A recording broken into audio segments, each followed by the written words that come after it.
We should be live. Yep, we're live. All right. All right. Hey Yeah. guys, Hello. Good morning, everybody. welcome Good. to Kilt Talk, second episode. Yeah, Oh, that's right. there we are right there. All right, so for everybody out there watching, just know you can send us in some questions. It's Kilt Talk, so it's a little bit more specific to things going around Schreiner. You send us some questions and we'll talk about it on the show. Today we're going to get started with general conversations, a little bit about Schreiner, um, starting with some of our favorite traditions on the campus. So, Dr. Huber, Mr. Girls, if you'd like to jump in, either one of you want to start, what's maybe one of your favorite traditions? Okay, I'll defer up to you on that one. Put you on the hot seat. Yeah. Yeah. So I would say my favorite tradition at Schreiner really has to do. So I'm a big fan. I know our president is a folklorist, and I don't know if anybody's ever heard the podcast Lore or watched any of those shows, but I'm a big fan of traditions that are tied to different lore. And so my favorite tradition is the story of the Delaney ghost. And so and really diving into that. I've never been one who believed in ghosts, but I really love how those stories grow and are cultivated over time. We used to have a facilities director, Del Myers, who swore that he wouldn't go in Delaney because he had seen that ghost. And there's little, Delaney is on the other side of a creek from a cemetery, just almost directly behind it. And the land that the university was built on belonged to a family. So there's a lot of rich story, history, and tradition around that. I love hearing students talk about the Delaney ghost. I actually even occasionally will get requests from students who live in Delaney to move because they've seen the ghost and can't live there anymore. So that's an interesting part of that. But for me, that's one of the more, I don't know, just one of my favorite traditions is the Delaney ghost. We used to, for during orientation, gosh, years and years ago, professional staff would stay on campus during the orientation, and Delaney is the place that I used to stay, and we would have a lot of fun. Some students and I pulling pranks on each other, following the Delaney ghost kind of lore there. We'd spend most of the night trying to scare each other throughout the night. Yeah. Well, in the basement of Delaney is kind of creepy, but the attic of Delaney is to me, having been in both, the attic's actually a lot creepier for some reason. You don't, most people would guess at the basement, but that attic is pretty interesting. Boy, I've never seen that. But, if it's anything like below the campus mystery, yeah, it's pretty creepy. I would think my favorite tradition, I guess, for the campus, it's tied to orientation. Is for me, Mission Impossible. I think it's a lot of fun. It's a great opportunity for us to get out there and pretend like we're ninjas or whatever. And some of the best parts are the conversations that you overhear the students having while they're looking for you, and they walk right past you. It's just really interesting. He's kind of it's a great time to get to see them joining as a team. I get some real if they hear a bush move or something like that, it's a whole group of them, and some of them get scared, the rest of them take off running. It's just kind of neat to kind of watch that type of thing and to watch them bond as a team. Yeah. During that, that's a lot of fun for me. I have a couple. I think the first being the soaping of the fountain. Mm-hmm. That's a very long, kind of drawn out tradition. I think our students took advantage of that prior to having to move off to an online format. So sometimes the timing is unique, but the soaping of the fountains, we have the picture on the weir steps, the iconic, incoming freshman picture, the outgoing senior picture. We have our late night dinner during the finals. Yeah, Which a lot of I fun. think most recently students have come to appreciate a little bit more of our karaoke time during the lineup while they're waiting to get in. That's been a fun one. Yeah. You got some of the athletic games. I think we've kind of increased in our traditions. There used to be a time where I remember at volleyball games, within the last point or so, everybody in the stands stand up, and hold up one finger with 1 point to go left. That kind of moved into, kind of one point they putting the SU baby into play, and a lot of students coming and rallying behind that. And that's something that's still ongoing, being pushed through on the campus at athletic events, pretty much any event. It's almost to the point now, you say SU baby on campus, someone on campus will reply back no matter where you are. Yeah. The traditions that are tied to specific students that really sort of were born while we were here is fun to see. The SU baby with Juan Puente, and the Ian, I don't know if you remember Ian, on the golf team with the paws up, claws out thing. One of my favorite traditions that's relatively new along those lines is the cheer competition at Mountaineer Camp.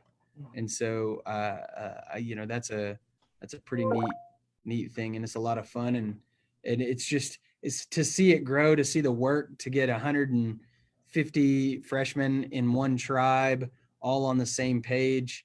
It gives me chills every year when we watch it. So it's one of those really cool things. Yeah, I would agree with that. Especially being to be out on the field now, because my first couple of years doing that, I was the the behind the scenes guy. So being part of the tribe and being out there, you feel like that intensity of the competition on the field. I mean, it's really thick, and then the banter between Dr. Goodwin and myself as our tribes are going, and us being able to step back and watch all the work that they've done kind of come to fruition. And that's all great. And then at the end, though, you see the tribes mix, and we all walk off the field together. That's really cool. I mean, we still talk all the smack about it afterwards, but at that moment, you've really established a true freshman class, and I love watching them come together. That's a good one too. Yeah. Well, you got come to some of the newer ones, right? The Maroon Mondays, right? We've got that one that started up a couple years back. Obviously we're pushing the Kilt Fridays, right? We'll get other people in kilts, I'm sure, one of these days. Right.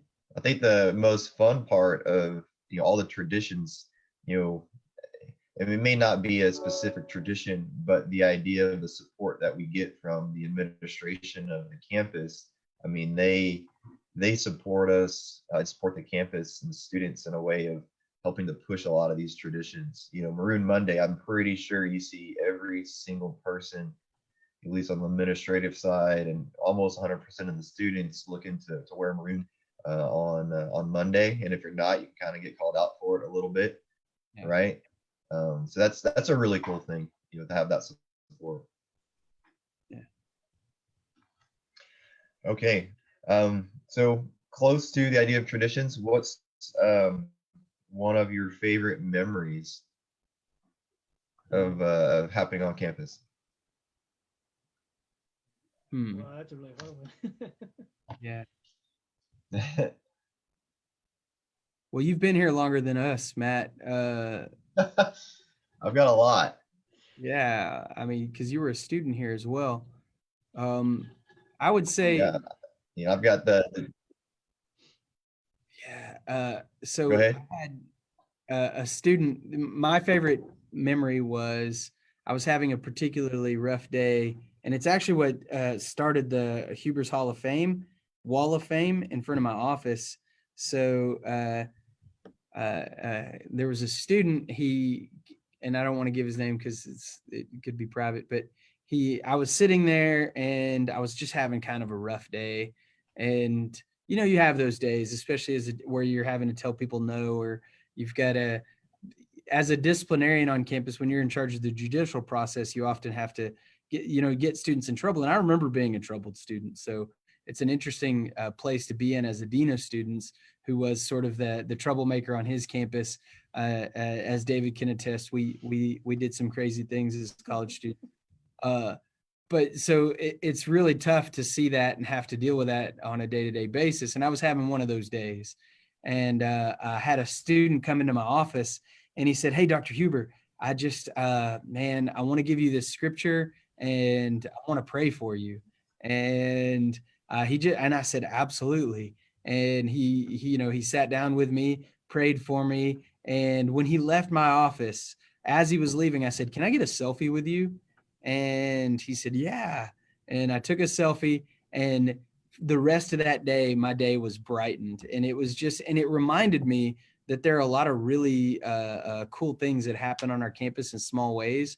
And I think that was a transformational moment for me personally and professionally to really start focusing on the students that bring joy into our lives, and not to let some of the monotony of just work get you down. And so that's how I started the Huber's Wall of Fame, taking pictures of those students that make me smile. Um, but there's a certain criteria that I have to get on the wall, and everybody wants to know, and I won't share that. But that was my favorite moment. What about you, David? Man, that's tough. Mine's gonna be working with students also, but I think one of my favorites. When I first came into the campus, nobody really knew what to think about me, right? And so the transition from other leaders to me was a little bit rough. And I think so. One of my favorite memories, I guess, was one of the students who was really shielded, I guess, or guarded against the leadership style that I was trying to bring into student activities because it was so new. It pushed against me the whole time. She finally came into my office, and we sat down, and she said, "I'm sorry that I was giving you such a hard time. I had this preconceived notion of what all the changes you're going to make and those types of things, and that you weren't going to let us be ourselves and do the things that we wanted to do." And that apology meant a whole lot. There was a lot of tears and snot bubbles in that in that one, but it was the first time I felt like, okay, I've been accepted on the campus now, because she was a prominent leader on the campus, and you know what were the idea that we have for the new SAB is going to work, and it's been accepted, and that was cool. And she was I have this thing that I don't become friends with any of the students on social media till they graduate. It's one of the things I've always done. And she was the first one, like on graduation day, when she graduated, that first class I worked with. She walked across the stage, and on the way sitting down at graduation, sent me a request on Facebook.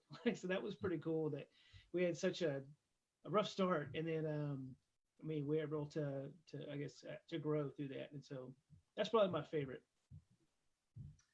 Yeah, I've got a lot. Being alumni of Schreiner, I've got a lot of different types of memories. A couple. Well, it can't be your favorite if it's a lot. You got a lot of favorite things, right? As a student though, one of the memories I have, I was on the soccer team, and at the time there was a group of students who created their own band, kind of a punk rock alternative type of style band, and they had written a song and inserted lyrics and included us who were on the soccer team as part of the song. So when we'd go to different places and hang out, that song, if we were there, was almost played every time. So that was a pretty cool thing. Being a student there. The man, as a professional, I mean, I've been there for so long that there's different things that I really, that stand out.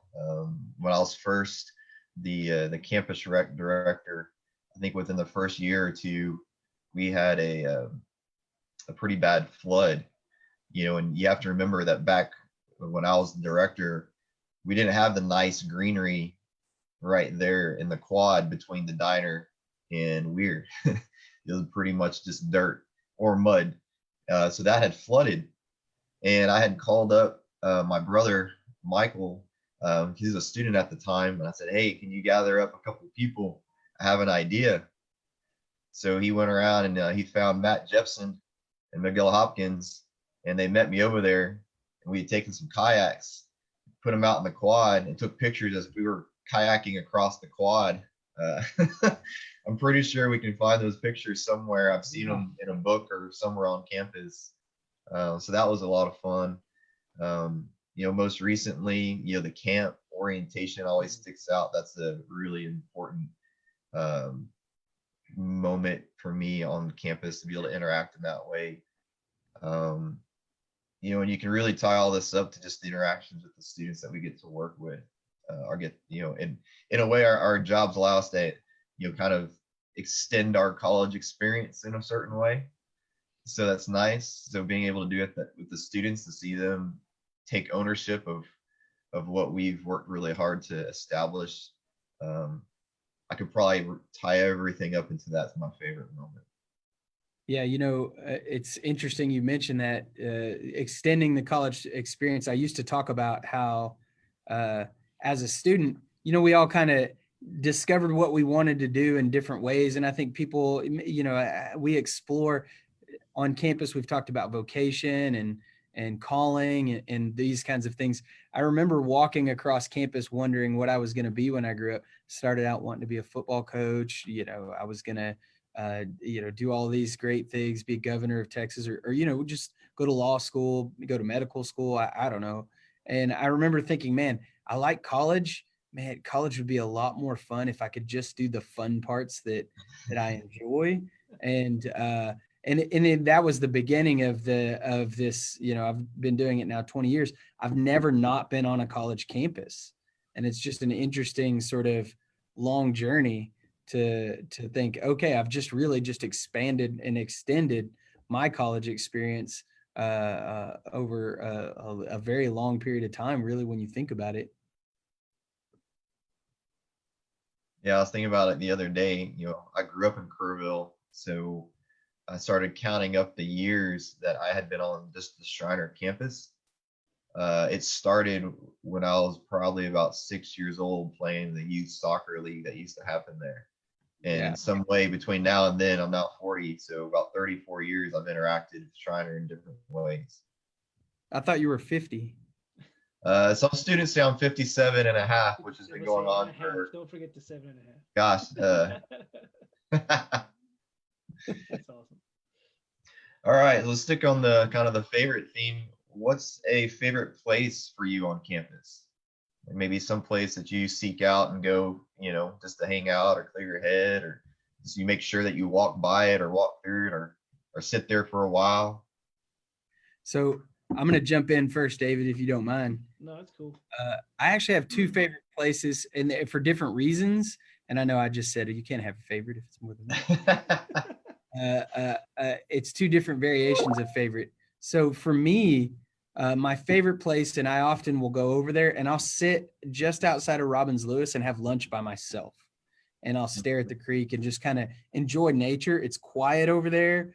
And I'm the kind of person that eats lunch at my desk a lot because I'm just busy trying to answer things. And I need to get away from my desk and get out of my office sometimes and eat and just sort of regroup. So I really enjoy going over to Robbins Lewis, and that's a really neat place on campus. My second favorite, or the one I want to mention, is really because of a trend on campus.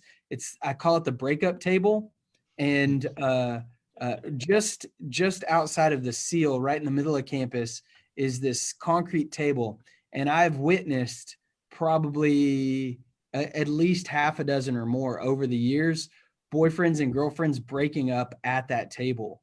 And you can always tell when that conversation's happening because you kind of overhear it, and you can see by their body language that that's what's happening. And you find out later that is. And I don't know why that table has become the breakup table, or why it's sort of, I guess it's in a public location, but feels private, which makes some sense. You don't want to break up in a restaurant where you're going to get like water splashed on you, and you don't want to break up in a car in the middle of nowhere.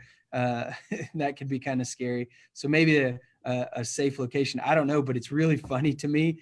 Not that I want people to break up or I'm taking pleasure in anyone's pain. It just is interesting that has sort of come to pass. But I like that spot on campus too, because it's the big, beautiful tree, and it's kind of in the middle of everything. So those are my two favorites. What about you, David? Yeah, favorite place to be on the campus is my office. I'm not gonna lie. It's pretty cool in there. And that extends into SAB. I like being in the area because I can from there, I can listen to the leaders when they're coming in and they're working in SAB, and all the ideas that they're throwing out to each other, or just when they're just talking about, can you believe what so and so just did or whatever. And so you get the I guess it's like being at a nature show, right? So you're like, oh my crikey, there's a college student in a natural habitat, and they just have their own conversations. It's kind of fun. As far as my favorite place to be, my favorite place, I guess, to go on campus that's not there is whenever we do events in the commons, we have it all lit up and stuff. It looks really cool there at night, and I like that a lot. It kind of makes us feel like we're a big city and we have kind of a big downtown party going on or whatever we host out there. So that's a lot of fun for me. But yeah, those are the areas I enjoy most. I would say first would be, we call it the bull ring. So mine extends a little bit past that. So there's this, the bull ring goes between the diner and Weir, so you can walk the whole quad, which now is great because, of everything that we've done and the different paths that we've built into that. I usually walk past in between Weir and the library and keep following the trail down until it goes just to the side of Tom Murray and then in front of Junkin and then back that big loop. Sometimes I just need to take what I call a walkabout, clear your head, or you just, you find that you're in a rut, you get stuck with the ideas, they're just not coming. You just got to get out of your office. I find that that's a very nice walk any time of the day, just to kind of help clear your head, or if you need some ideas generated. So it really allows you to see a lot of campus in a small area. The other is a newer place that's kind of been developed, is the new walking / running trail around campus. That's going to be connected to the Kerrville Trail. I have found that since that's been developed, I've found a new passion for running. And I try to make my way out there every day in the afternoon, just to go for a run. It's about a 2-mile run. I'm not breaking any land record speeds, but I get to throw on a podcast or just kind of run and listen to nature and think. And so it's a really good way to de-stress. I'm really looking forward to it attaching to the Kerrville Trail, because then that really almost connects you all the way through Kerrville. And for me, my house is relatively close to the trail, so I can jump on, and ride my bike or run or walk almost anywhere in Kerrville, and go to work that way. So that's an area that I've been enjoying. I know a lot of other people have been taking advantage of that as well. When we're able to get back onto to campus, it'll be open for everybody again. But we put a lot of work and effort into that trail. It looks really good. Yeah, it definitely does. I'm excited about that. The trail, the Trailhead Beer Garden, and all of the different programming and activities we're going to have out there. It's going to be really cool. Yeah. We had a question come in from one of our students, in the Ancient and Honorable Order group.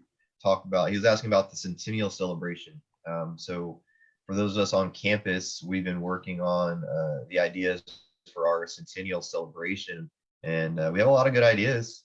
A lot of things will be incorporated into different things that we're already doing, but graduation, recall, big programs like that, we're going to be looking at incorporating, how to celebrate it in style for our centennial, and how do we reach out and connect with the Kerrville community and surrounding communities and the different pieces and heritage of our campus, and making a real big celebration in honor of us, hitting that centennial mark. So a lot of things to look forward to there.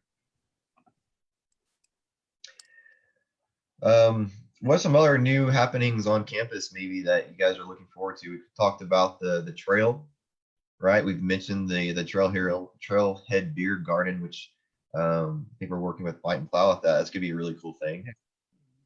That was something the students have mentioned before, wanting, gosh, Dr. Hebert, you remember conversations with students a long time ago about, what does a student activity center really really is? What does it look like? And I think we're going to be able to offer a very unique, uh, I guess, activity center, right? Yeah. Yeah, I think the trailhead is one of the things that I'm most looking forward to. Right now, I mean, sort of if we in today's climate, I mean, most of the campus is shut down. There's very few people on campus. It's dead. Students are all gone. I'm looking forward to everybody coming back. You miss the students when they're not here. I know my kids are out of school right now. They want to go back. I think we're all ready for life to sort of come back into a routine. We talked about that on our show yesterday. I think so. I'm first and foremost looking for everybody to get back to campus and go back to having basketball games, volleyball, soccer, all the different things that we do on campus. The new things coming forward, though, I'm really more than anything is the trailhead itself, but it's the programming around that. To have live music, a live music venue on campus that students have a hand in programming, that we're opening up to the community, and we're really trying to expand weekend programming for students and give them an environment where they can enjoy a nightlife in a safe way on campus, but that is open to our Kerrville and local community, people passing through. My hope is that eventually, as people visit Kerrville, they say, hey, you guys should visit the campus, and SAB and that group and all of those students are every Saturday night or every Friday night, however we end up programming this, has live music. And they've always got great, interesting, different types of bands that you don't normally see. And so having that venue for that, I'm really excited about that. I think that's going to be a lot of fun. It's going to be a great way for us to get our students connected and stop hearing the excuse that there's nothing to do on the weekends. On the volleyball pit out there, this is something that, well, as we build all of these things into this will be a great space for students just to hang out and enjoy, outdoor space, indoor sort of music, all of that. Yeah, it's gonna be a really nice play. Hey, go ahead, David. See, I'm looking forward to that too. Just the possibilities that allows us to do a lot of different types of programming as well, and it gives us that venue that's already set up. So it's one of those spaces where you're not having to pack up all of your equipment, move it all over campus to do that kind of thing. Whenever we have a band or whenever we have a live performance, it's going to be at that area. And we love programming out at Robbins Lewis anyway. I've always liked that. And the new bathroom facilities and all that stuff they're putting in there for the trailhead is going to make that a much more sanitary and I guess easy to access place. So I'm excited about that. I'm also excited about just swinging back and forth for 30 to 40 minutes during my break time and new hammock pods and stuff like that. It's gonna be pretty sweet. Right now I have one hammock. It's my kids, so it's I haven't tested that out yet, but I'm looking at grabbing me one and just hanging out there, doing some emails, and that's gonna be a lot of fun too. Yeah, it's gonna be great. I don't see any other questions on my side. Does anybody else have questions that have come through on your side? Let me double check. Nope. No. No further questions. So far, no questions. Okay, then I think we'll call it a wrap for today. For those watching, thank you. Be sure to share this. We're gonna be going on every Monday, Kilt Talk. We'll be talking about any questions you submit to us. We'll be talking about Schreiner. If you want to be on the show, that's great. You got to wear a kilt, but we can probably work that out. There's Dr. Huber's in his kilt. We're all in our kilts. Kilts. It's Friday. All right, now I gotta stand up. Right, we're in the kilts, right? It's a thing. So again, thanks for watching. See you next time, and looking forward to seeing you guys later.